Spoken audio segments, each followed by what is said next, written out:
vous en Voilà, prie. on remercie tous les intervenants pour leur fructueuse présentation. Maintenant, sans trop tarder, je passe au débat, au public, si vous avez des questions. Donc, je vais ouvrir une liste.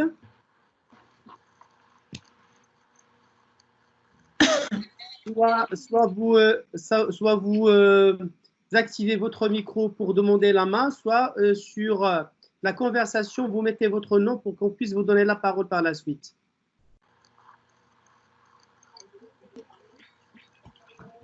Allô? Allô? Oui, nous avons Allô? Madame Awatif, oui, vous nous entendez? Oui, je vous entends très bien. Bonjour Donc, tout le monde. bonjour, à vous la parole, Madame Awatif. Oui, bonjour tout le monde. Monsieur le président de l'université Sultan Moulay Slimane, monsieur le doyen de la faculté polydisciplinaire, chers conférenciers, chers collègues, honorables auditoires, je suis Awatif Aissaoui, professeur à l'université Sultan Moulay Slimane, membre du laboratoire des études en sciences économiques et gestion. Tout d'abord, je tiens à remercier tous les conférenciers pour leur remarquable intervention, s'inscrivant dans le cadre des e-conférences organisées par l'Université Sultan Moulay Slimane. Je remercie M. Kalam et M. Ftouh aussi pour vos efforts.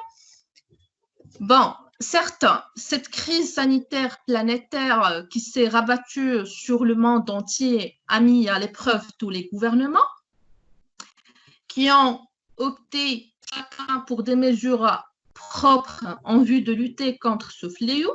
Il y a ceux qui ont été bien sûr plus efficaces et qui ont réussi à dompter la ferveur de la propagation du virus, et ceux, malheureusement, qui ont été submergés et moins réactifs.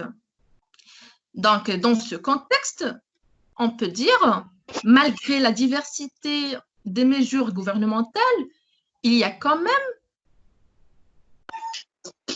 un pas qui se manifeste par l'adoption de la communication de crise comme moyen de contrôle et de gestion aussi des flux d'informations, dans la mesure où les périodes de crise demeurent des terrains propices pour la prolifération de l'intox, pour la propagande aussi et les fake news.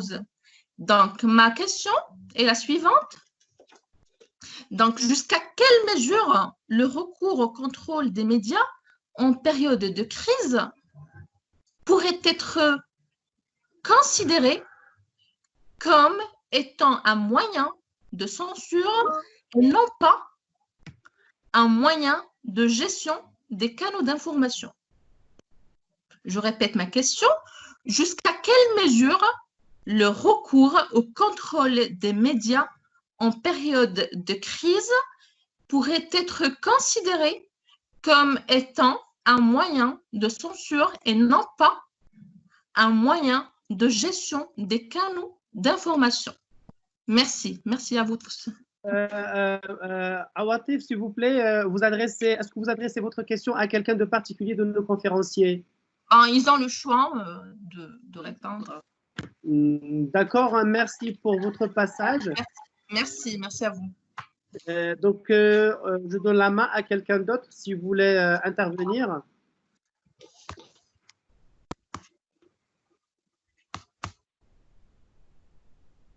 Donc, est-ce que Bonsoir, il y a c'est Mustafa.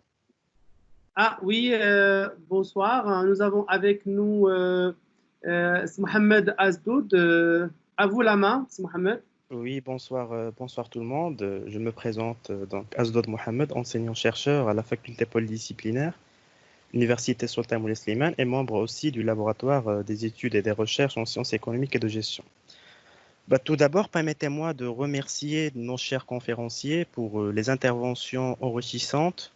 Bien évidemment, le rôle de la communication est très crucial, surtout dans cette période de pandémie de Covid-19. J'aimerais bien interagir avec Monsieur Bertrand Favré. Donc, j'ai apprécié la thèse portant sur le sort des organisations suite à cette pandémie.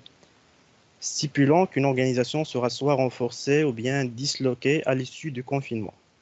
Alors, Monsieur Bertrand, d'après vos retours empiriques, au-delà des facteurs internes dont vous avez parlé lors de votre présentation, quelles sont les variables exogènes ou bien externes qui font qu'une organisation soit renforcée ou bien disloquée lors de cette pandémie? En d'autres termes, est-ce qu'on peut lier le sort de l'organisation avec des variables externes à l'organisation? Merci. Oui. Je réponds tout de suite.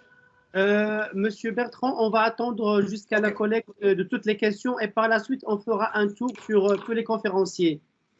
OK. Donc, est-ce qu'il y a oui. Quelqu'un d'autre qui pourrait prendre la parole? Oui, c'est Mustafa. Oui. Ah, pardon. Oui, Monsieur Hicham, à vous la main. Oui, salam alaikum. Donc, bonjour tout le monde. Je me présente, Hicham Yousfi, enseignant-chercheur à la faculté polydisciplinaire à Beni Mellel. Tout d'abord, c'est comme les précédentes interventions. Donc, je voudrais, pour ma part aussi, remercier en fait les conférenciers, ainsi que le comité d'organisation, ainsi que les participants. Ma question est, je pense, est très simple, qui touche un petit peu. Bon, c'est avant de parler de la communication, il y a deux volets. Je pense que il faut pas non plus les négliger. C'est que il y a l'information, il y a la formation, il y a la communication. Donc il y a ce triangle pour moi qui est très très important parce qu'en fait, ce qui ouvre un petit peu les fake news, comme on appelle ça, ou bien avoir des mauvaises. Donc la communication, c'est de ne pas avoir l'information. Et d'ailleurs, en fait, on voyait ça beaucoup, même en France, en fait. Donc, il y avait beaucoup de problèmes concernant la communication. Donc, je voudrais savoir ce triangle, en fait, comment il est géré, en fait. Information, formation et communication. Et merci.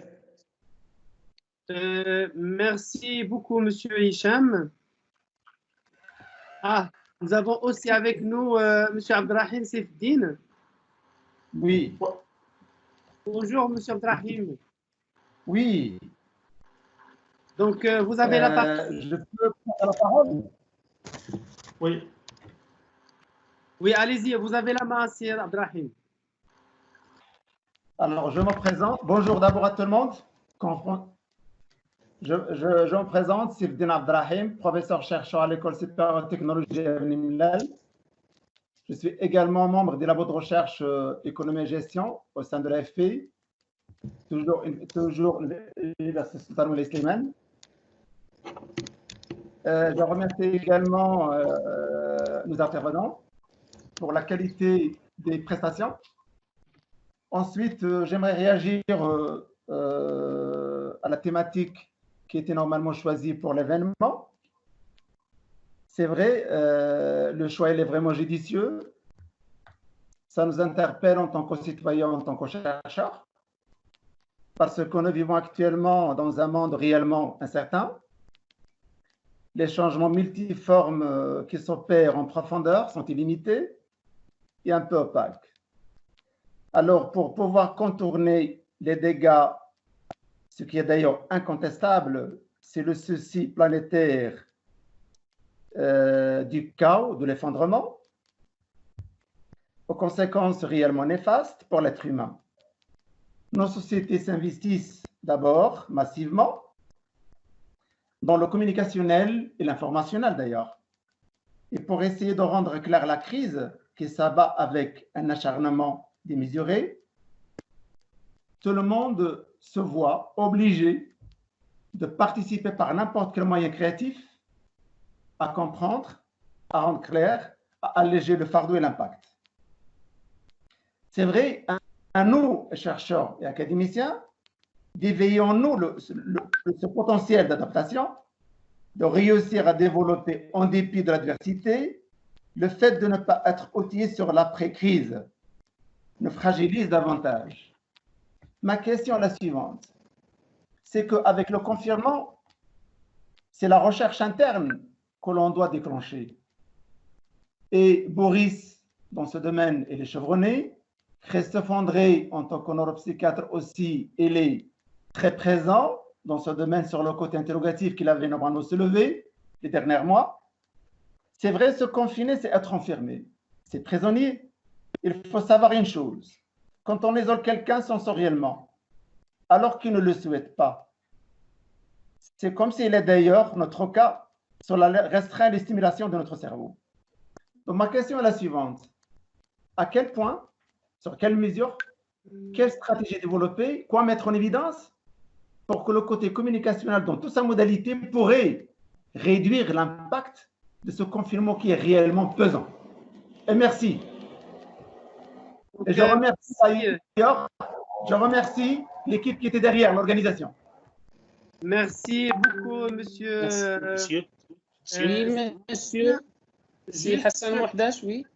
Une minute, s'il vous plaît. Je vais lire la question de Madame Abir Asma, tout à l'heure, qu'on n'a pas pu entendre comme il faut.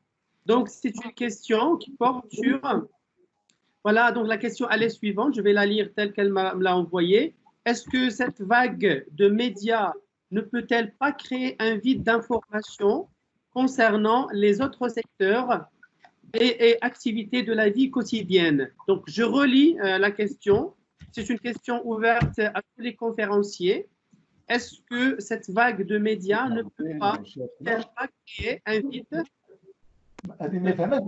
d'information concernant les autres secteurs et activités de la vie quotidienne? Voilà, donc je passe la main directement à Monsieur Hassan. Vous avez la main. Merci, Monsieur Mostafa, oui, merci. Bonsoir, c'est Hassan Mouhdache de l'Université Nifra, enseignant de droit. Je tiens tout d'abord à remercier tous ceux qui ont contribué à l'organisation de cette conférence, aux membres du labo, ainsi que tous les intervenants des 4 coins du monde. Alors, ma question, bien sûr, porte sur ce fait communicatif, ou bien sûr cette communication pendant le confinement. Donc, comme vous le voyez, la remarque, c'est que c'est la même chose partout dans le monde, c'est-à-dire qu'il y a une communication verticale, c'est-à-dire ce sont les autorités qui procèdent parce qu'il est normal, ce sont eux qui disposent de toutes les données qu'ils peuvent communiquer. Donc, je ne sais pas à quel point cette communication peut être interactive et je passe, bien sûr, ma question s'adressera à M. Younes Dreyf parce qu'il a été il a des réserves sur cette méthode de communication verticale et il opte pour une communication un peu interactive. Donc, étant donné que seules les autorités disposent d'informations qu'ils peuvent communiquer aux gens, aux citoyens confinés, mais comment on peut concevoir dans ce cadre de danger, dans ce cadre de confinement, d'enfermement, comment on peut bien sûr concevoir une communication interactive où tout le monde participe. Donc voilà, c'est ma question, elle est adressée à M. Younes Darif qui a des réserves sur cette méthode d'intervention verticale. Donc, je propose, il y a aussi qu'au niveau de la communication, donc on a un peu négligé un côté que j'aimerais vous proposer qui peut-être sera l'objet d'une nouvelle conférence ou bien d'une rencontre, ce sont les impacts des dispositions juridiques sur les confinés, surtout qu'elles sont limitatives de droits et libertés. Donc, on est confiné, donc on aura moins de droits, moins de liberté de bouger, de se réunir, de se rencontrer, mais il y avait bien sûr des décisions drastiques qui ont été prises, qui ont bien sûr instauré le confinement. Donc, on aimerait voir, bien sûr, quel sera l'impact de ces décisions juridiques sur les confinés pendant ces jours. Et je vous remercie. Merci beaucoup à vous, Monsieur Hassan. Voilà, donc, chers conférenciers, voilà, donc on a aussi Monsieur Sabri Mohamed qui va intervenir. Monsieur Sabri. Oui, monsieur. Oui, bonjour tout le monde. Alors, Mohamed Sabri, professeur universitaire à la faculté polydisciplinaire de Beni Mellal, directeur adjoint de l'ENCG Beni Mellal. Je tiens à remercier tous nos chers conférenciers qui ont partagé avec nous toutes ces connaissances et ces expériences au niveau national et et international. Donc, on a droit à avoir la connexion avec la Chine. C'est extraordinaire. Et je n'ai pas de questions. Je veux juste remercier tous les chers conférenciers et les participants qui ont résisté jusqu'à maintenant, puisque, comme vous savez, Ramadan, on essaye de respecter l'heure de la rupture du jeûne. Et merci à toutes les personnes qui ont participé, qui ont posé des questions. Et au prochain événement, Inch'Allah. Merci beaucoup aussi les modérateurs. Monsieur Bakhat qui a fait un excellent travail de traduction. C'est extraordinaire. Et c'est fier aussi pour votre organisation, Sekaram et tout le monde. Monsieur Malaïnen, chef de département aussi. Merci à vous, Si Mohamed. Merci pour votre passage. Merci. Donc, pour ne pas encore prendre plus de temps à nos conférenciers, surtout qu'en Chine ou en Australie, c'est déjà trop tard. Donc, ici, on a quelques questions qui s'affichent pour les conférenciers sur la conversation. Donc, ils peuvent aussi les lire en même temps et je vais leur donner à tour de rôle la parole. Donc, on commence comme on a débuté et je passe la main à Madame Suzanne Richard. À vous la main. Si vous permettez, M. Moustapha, avant de passer la main à Mme Suzanne, on aimerait bien que M. Bakhat nous fait un récap sur ces questions-là, bien sûr en anglais, si vous permettez. Merci. M. Bakhat. M. Bakhat. Ah, oui. Tu es là? Oui. Moi, je suis toujours là. Bon, il y a des questions que j'ai notées. Bon, je peux citer la première question. Well, we have now a round of questions for the panelists, and I can pick some of them. I haven't jotted down all of them, so I can pick for the panelists, particularly those that are English speakers.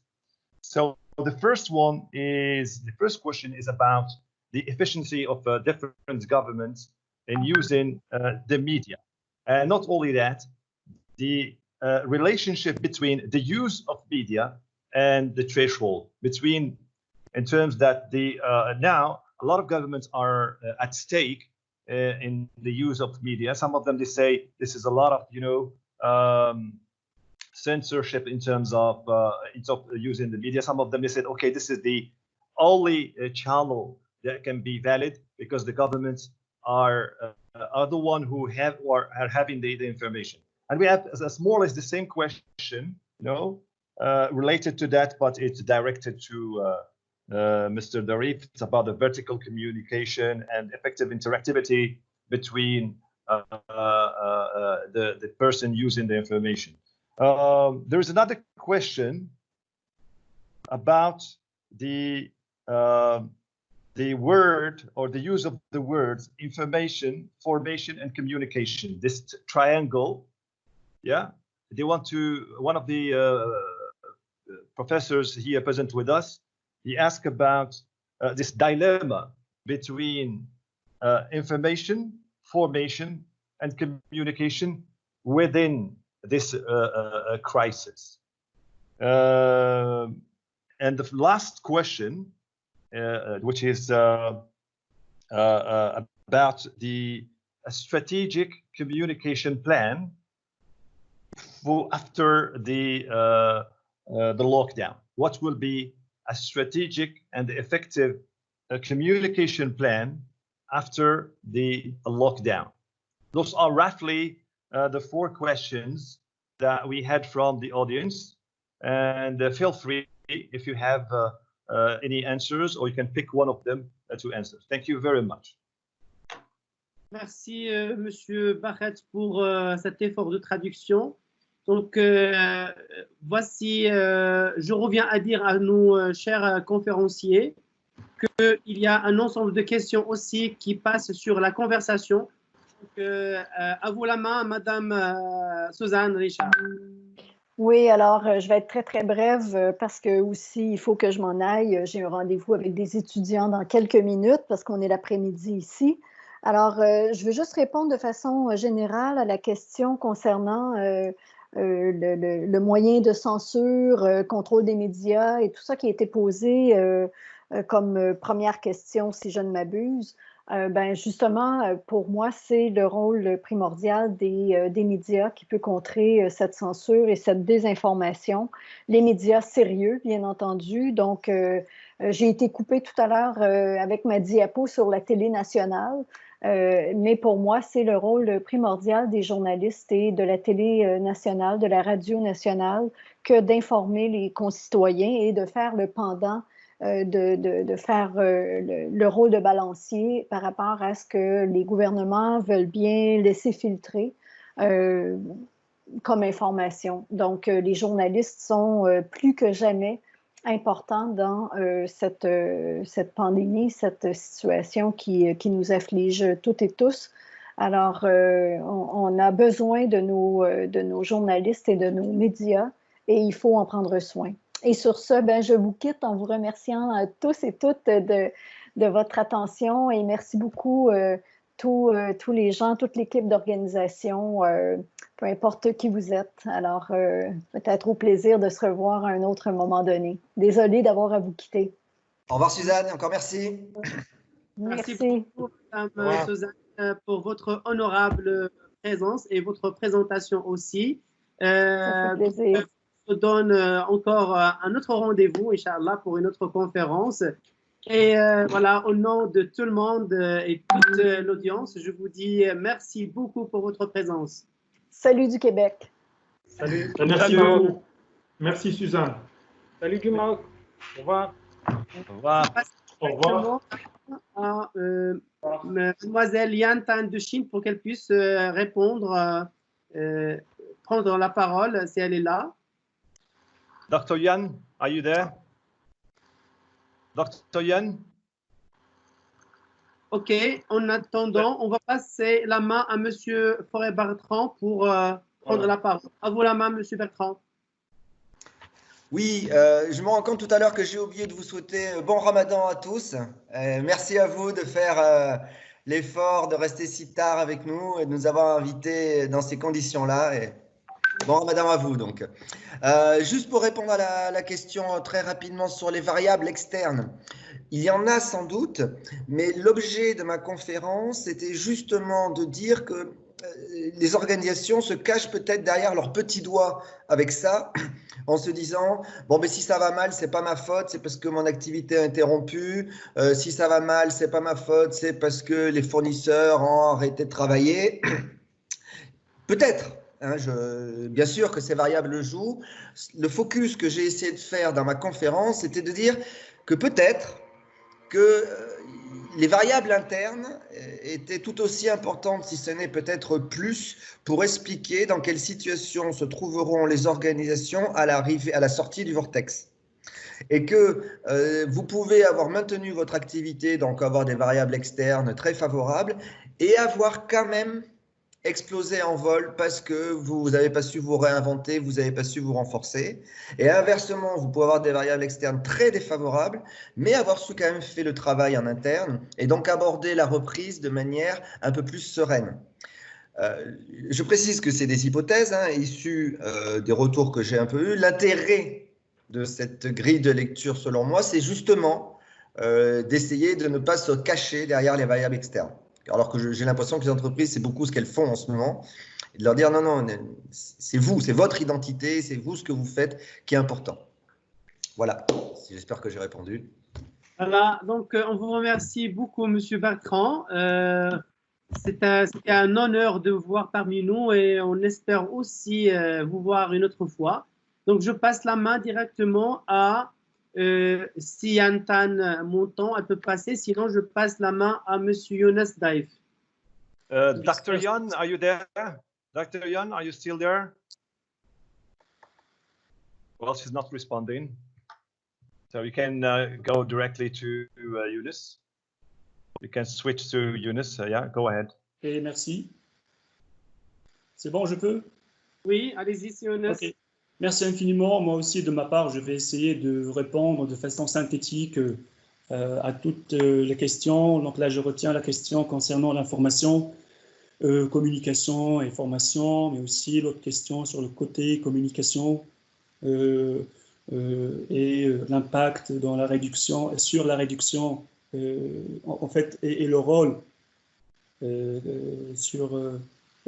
et le rôle de la communication, voilà la question, dans le confinement, ou de réduire l'impact du confinement. L'autre question aussi, les médias et le vide qu'ils créent concernant les autres secteurs, et aussi la question posée concernant la liberté d'expression et la censure en utilisant les médias. Donc moi je vais essayer de trouver, je ne sais pas, mais de synthétiser et de répondre de façon générale. Mais là juste une chose, c'est que n'oublions pas tout de même que le centre d'intérêt d'un gestionnaire de toute crise d'ailleurs et du Covid-19 au Maroc en l'occurrence, en fait, le centre d'intérêt porte d'abord sur l'appel au confinement, à minimiser les impacts potentiels du confinement. C'est très important. À minimiser l'impact surtout d'un secteur qui est primordial, le secteur de la santé. Parce qu'une mauvaise gestion de cet impact, une mauvaise gestion de ce secteur de la santé aura des conséquences certes néfastes sur l'ensemble des autres secteurs et aura surtout des conséquences sur l'opinion publique. Et là, c'est intéressant. L'opinion publique, pourquoi? Parce qu'elle a tendance à rechercher un coupable. Et ça, c'est connu pendant les crises. L'opinion publique a tendance à rechercher un coupable, surtout avec les réseaux sociaux.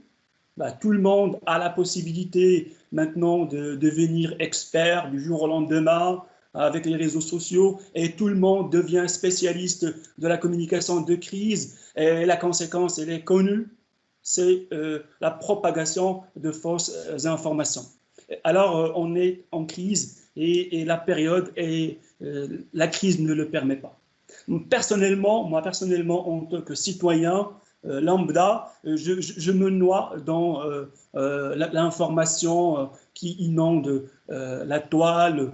J'arrive pas à distinguer la bonne gré de l'ivré. Voilà, d'où ici le fameux débat, donc le dilemme concernant la liberté d'expression, voilà, et puis aussi la censure. Donc c'est tout un débat. Et là, donc, je rejoins la question. Donc, je pense que c'est monsieur le vice-doyen qui a posé la question me concernant. C'est-à-dire que moi, j'ai des réserves sur les réseaux sociaux. Pas du tout, mais ce n'était pas ça mon interprétation, ce n'était pas ça ma lecture. C'est que ce que je disais, c'est que les réseaux sociaux, c'est un élément crucial qui participe à la propagation des fausses informations, les fake news et tout ça. Et certes, les médias classiques, les sites officiels, les médias officiels doivent participer grandement dans la gestion de ces fausses informations. Moi, je dis que, en fait, le mécanisme des réseaux sociaux ne permet pas pour le moment de toucher toute la population, tous les citoyens, parce que là, on a affaire à une audience fragmentée. Et donc, si on cherche vraiment à toucher l'ensemble de la population, c'est certainement à travers les médias sociaux, pardon, à travers les médias classiques, mais aussi par un renforcement de la présence des autorités sanitaires, des responsables, des gestionnaires sur les réseaux sociaux, afin de détecter ces fake news, ces fausses informations, et aussi de propager la bonne information. Donc moi, c'est pas que j'ai des réserves concernant les réseaux sociaux, pas du tout. Moi, je dis que c'est une des pistes d'amélioration possibles, mais aussi, pas possible, mais obligatoire, pour pouvoir parfaire notre communication de crise et par voie de conséquence, la gestion de la crise. Voilà. Donc, voilà. C'était brièvement ma réponse. Voilà. Et je vous remercie. D'accord, Younes, merci beaucoup pour votre réponse et aussi pour votre intervention. Donc, il me reste, avant de passer la main à monsieur le directeur du laboratoire des études et des recherches en sciences économiques et gestion, je tiens au nom du comité d'organisation toutes les personnes qui étaient derrière ce travail, à remercier nos participants, conférenciers qui nous ont honorés par leur présence, d'une part, et aussi d'autre part, tout le public qui est avec nous, qui nous a suivis aussi sur YouTube. À un certain moment, il y avait des problèmes techniques, mais quand même, ils ont pu suivre une grande partie de notre conférence en live sur YouTube. Donc, sans trop tarder, je vous remercie tous et je passe la main directement à M. Malaini, directeur du laboratoire. À vous la main, monsieur le directeur. Merci, Monsieur Mustafa. Donc, de ma part, moi aussi, on se félicite tous de cette remarquable conférence et j'en remercie vivement les chers conférenciers. Je cite Suzanne Richard du Canada, Bertrand Fauré de la France, Yan Tan de la Chine, Soufiane Broub de l'Australie, Younes Daif du Maroc. J'attire votre attention qu'en parallèle, on a fait un enregistrement de cette conférence et après le montage, vous aurez la présentation globale. J'en remercie également mes chers collègues Ftouh, Younes et M. Bakhat. Sincèrement, croyez-moi, l'organisation de cette conférence a pris beaucoup de temps. Ce n'est pas évident. Il y a des tests à faire, la création des comptes d'une manière parallèle et professionnelle. Il y a l'installation des applications, contrôle des couvertures, etc. Donc, merci de ce fait à Mademoiselle Ishraq, merci à M. Hamza, merci à M. Abdelmoula, merci à M. Boutallin. J'en profite de l'occasion là pour partager avec vous la conférence qu'on va organiser prochainement au sein de notre, je dirais, labo, si vous permettez un instant. Voilà, voilà, top. Où était la présentation? Voilà, elle est là. Donc, je dirais, c'est la conférence que notre labo va présenter prochainement par nos deux collègues, cher professeur Awatif Issaoui et cher professeur Bakhat Mohsin. D'ici là, je vous souhaite un bon confinement, qu'on peut en profiter pour essayer de comprendre et d'agir face à ce qui se passe. Et en votre nom, j'en remercie fortement son Excellence, Monsieur l'ambassadeur actuel du Maroc en Australie, Monsieur Karim Medrek. J'en remercie également son Excellence, Monsieur l'ex-ambassadeur du Maroc en Australie, Monsieur Malaini Mohamed. J'en remercie le président de notre université, Monsieur le doyen de notre faculté et tous les participants. On déclare donc l'achèvement de cette conférence. Merci à tout le monde et je vous souhaite bonne journée et bonne soirée. Et pour Yantan Wan Shan Hao, c'est-à-dire bonne soirée à tout le monde.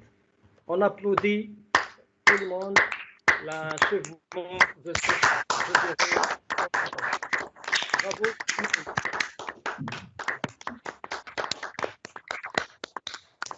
Bravo à vous et encore merci.